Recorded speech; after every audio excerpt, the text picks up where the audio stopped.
اعوذ باللہ من الشیطان الرجیم بسم اللہ الرحمن الرحیم سورۃ الفاتحہ.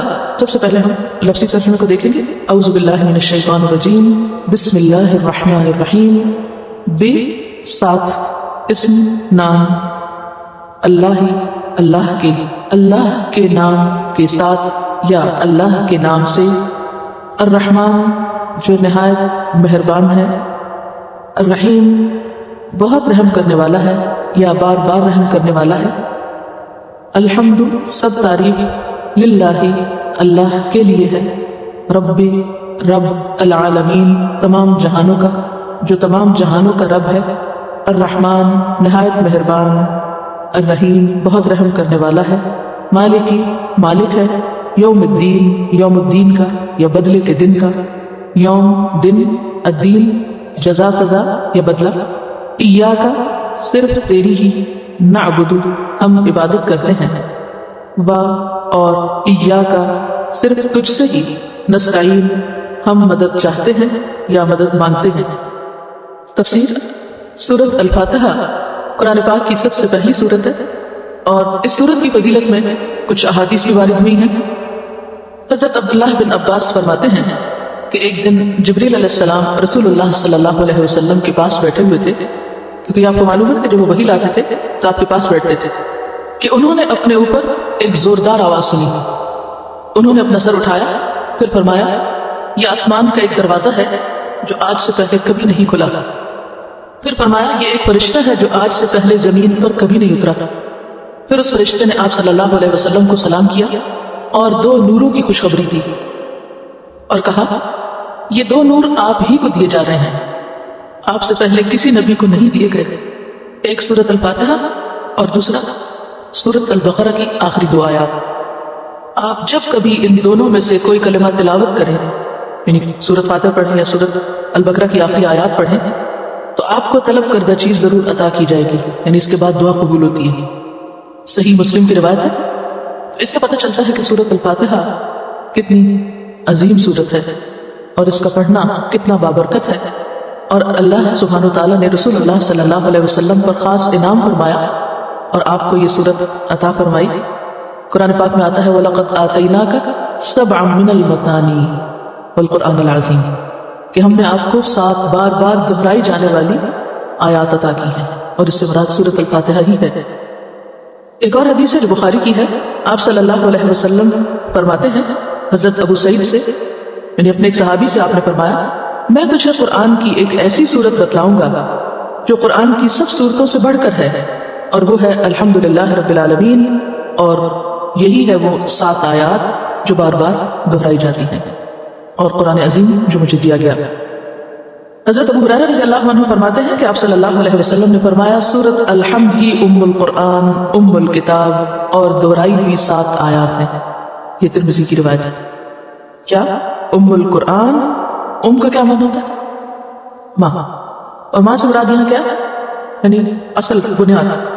الکتاب اور دہرائی ہوئی 7 آیات. اس سورت کا نام الشفا بھی ہے اور الرقیہ بھی ہے، یعنی اس کے ذریعے دم بھی کیا جاتا ہے، شفا بھی حاصل ہوتی ہے. اور ویسے تو قرآن سارے کا سارا ہی شفا ہے. سورۃ الفاتحہ ترتیب نزولی کے اعتبار سے 5ویں نمبر پر آتی ہے، اور یوں یہ نبوت کے ابتدائی دور میں نازل ہوئی، اور یہ پہلی سورت ہے جو پوری کی پوری ایک ہی بار اتری. باقی صورتیں تو کس طرح ہوتی ہیں کہ کوئی حصہ ایک دفعہ اترا، پھر کچھ بعد میں اترا، پھر ان کو اکٹھا کیا گیا، لیکن یہ پوری 7 آیات اکٹھی اتری. قرآن پاک کا جب آغاز کیا جائے تو حکم ہے کہ اللہ کی پناہ طلب کی جائے شیطان مردود سے. قرآن پاک میں آتا ہے فَإِذَا قَرَأْتَ الْقُرْآنَ فَاسْتَعِذْ بِاللَّهِ مِنَ الشَّيْطَانِ الرَّجِيمِ، سورۃ النحل آیت نمبر 98، کہ جب تم قرآن کی تلاوت کرو تو شیطان مردود سے اللہ کی پناہ مانگو. تو قرآن پاک کے پڑھنے کے آداب میں سے پہلا ادب کیا ہے کہ شروع میں کیا کیا جائے؟ شیطان مردود سے پناہ مانگی جائے اور اللہ تعالیٰ کی پناہ میں اپنے آپ کو دیا جائے. کیوں؟ شیطان انسان کے دل میں ویسے بھی بہت وسوسے ڈالتا ہے، لیکن اس کی کوششیں اس وقت اور تیز ہو جاتی ہیں جب انسان اللہ کے رستے کی طرف قدم اٹھاتا ہے، اور وہ اس مقام تک پہنچ جاتا ہے کہ اللہ کی کتاب کھول لے، کیونکہ اب وہ اور زیادہ خوف میں مبتلا ہو جاتا ہے کہ اگر یہ شخص قرآن سے جڑ گیا تو پھر کیا ہوگا، میرے ہاتھ سے نکل جائے گا.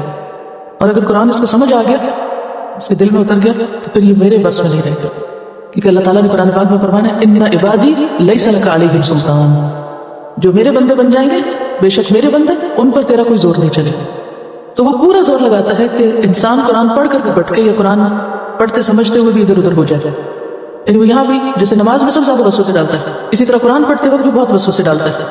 یہ تو بہت مشکل ہے، اور یہ تو تمہاری بس کی بات نہیں، اور کیا پتہ اس کا معنی یہ نہ ہو، کچھ اور ہو، اور اس طرح کی باتیں جو انسان کو اس سے پیچھے کرتے ہیں، ہٹا دیتے. اس لیے بہتر ہے کہ جب انسان قرآن کھولے پڑھنے لگے تو اعوذ باللہ کے ساتھ ابتدا کرے. لہذا آپ اعوذ باللہ من الشیطان الرجیم بھی پڑھ سکتے ہیں، اعوذ باللہ السمیع العلیم من الشیطان الرجیم بھی پڑھ سکتے ہیں، یعنی کسی بھی طرح اللہ تعالیٰ کی پناہ میں آئیں. اس کے بعد ہے بسم اللہ الرحمن الرحیم، اللہ کے نام سے جو بہت مہربان، بار بار رحم فرمانے والا ہے. انسان جب بھی کوئی کام شروع کرتا ہے، کوئی نیا کام، کوئی اہم کام، کوئی قابل ذکر کام، تو عموماً وہ کسی کے بھروسے پہ کرتا ہے. ایسے ہی کس کس کا بھروسہ لیتے تھے؟ کبھی اپنی طاقت، میں کر سکتی ہوں، کبھی اپنی ذہنی طاقت، کبھی قابلیت، کبھی صحت، کبھی اپنی عقل اور علم اور سمجھداری، اور انسان سمجھتے کہ یہ تو میرا کمال ہے، میں کرنے والا ہوں، میں کر سکتا ہوں.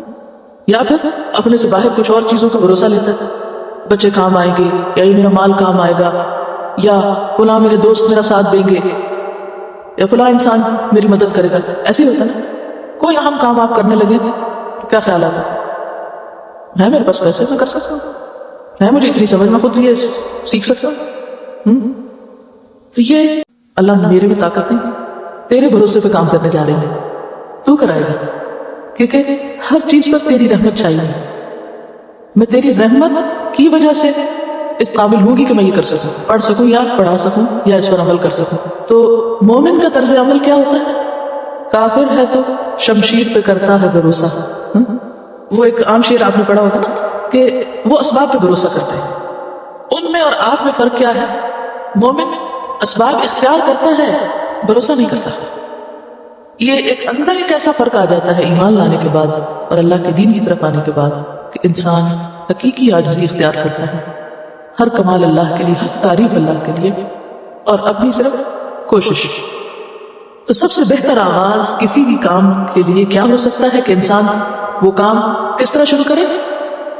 اللہ کے بھروسے پر شروع کرے. تو ہمیں حکم کیا دیا گیا کہ ہم کیا کریں؟ اپنے کاموں کو کس سے شروع کریں؟ بسم اللہ سے. جیسے وضو کرتے وقت، کھانا کھاتے وقت، گھر میں داخل ہوتے وقت، گاڑی میں بیٹھتے وقت. تو جتنے بھی اہم کام ہیں تو ان کے شروع میں آپ کو کیا کرنا ہے؟ بسم اللہ پڑھنا ہے. اور اہم ترین کاموں میں سے اہم قرآن پڑھنا. اس لیے قرآن کے آغاز میں بھی آپ کیا کرتے ہیں؟ بسم اللہ الرحمن الرحیم پڑھتے ہیں. الحمدللہ رب العالمین، سب تعریف اللہ کے لیے ہے جو رب ہے تمام جہانوں کا. ہم نعمتوں کے اعتراف کے لیے ہوتا ہے، یا حمد کا معنی ہے نعمت کا اعتراف کرنا کہ یہ میرے رب نے ہی مجھے دی، یہ اسی کی طرف سے مجھے ملی. بندہ مومن ہر خیر اور ہر بھلائی کے ملنے پر بھلائی دینے والے کو یاد کرتا ہے، اس کا شکر کرتا ہے، اس کی طرف رجوع کرتا ہے، اس کا اعتراف کرتا ہے کہ اس نے مجھے دی. تو یہ کلمہ جب وہ بولتا ہے تو یہ خالق کو خوش کرتا ہے، مالک کو خوش کرتا ہے.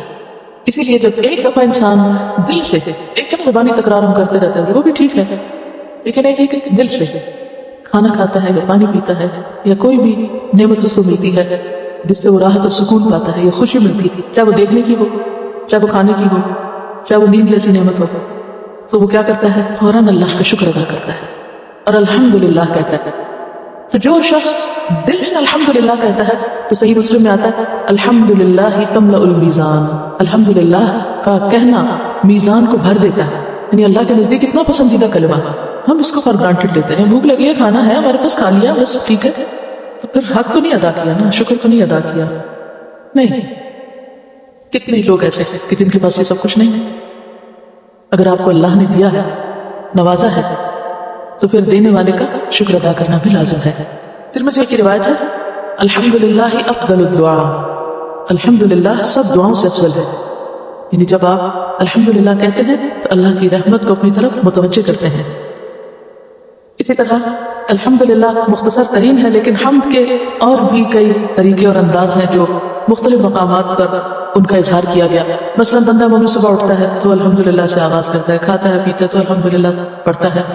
پھر اسی طرح نماز میں رکوع کے بعد حمدن کثیرا طیبا مبارکا فیہ، یا ملء السماوات وملء الارض وملء ما بینہما وملء ما شئت من شیء بعد، اور آگے بھی طویل روایت ہے. تو اس وقت بھی کھڑے ہو کر وہ اللہ کی نعمتوں کو یاد کر کے شکر ادا کرتا ہے.